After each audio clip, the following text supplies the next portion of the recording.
এই যে দেখতে পাচ্ছেন যে ফুলগুলো, এই ফুলগুলোর নাম হচ্ছে রোজ রোগুসা। এটাকে যদি আমরা ভিন্ন নামে ডাকি তাহলে বিচ রোজ বলতে পারি, জাপানিজ রোজ বলতে পারি, বা রামানাস রোজ বলতে পারি।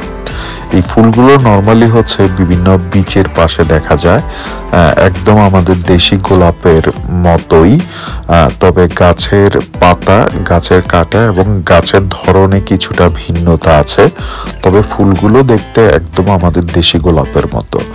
আর আমার কাছে সবচেয়ে ভালো লেগেছে যেটা, তা হচ্ছে এই ফুলের গ্রানটা কিন্তু একদম আমাদের দেশি গোলাপ ফুলের মতো। তো এই যে ফুল দেখতে পাচ্ছেন, অসাধারণ। ফুলগুলো নিজের চোখের সামনে থেকে দেখতে পারলে খুবই ভালো লাগবে। তো একটা ফুল আপনাদেরকে দেখাই, যে দেখতে পাচ্ছেন একদম আমাদের দেশি গোলাপ ফুলের মতো, এবং গ্রানটাও মাশাআল্লাহ একদম আমাদের দেশি গোলাপের মতো।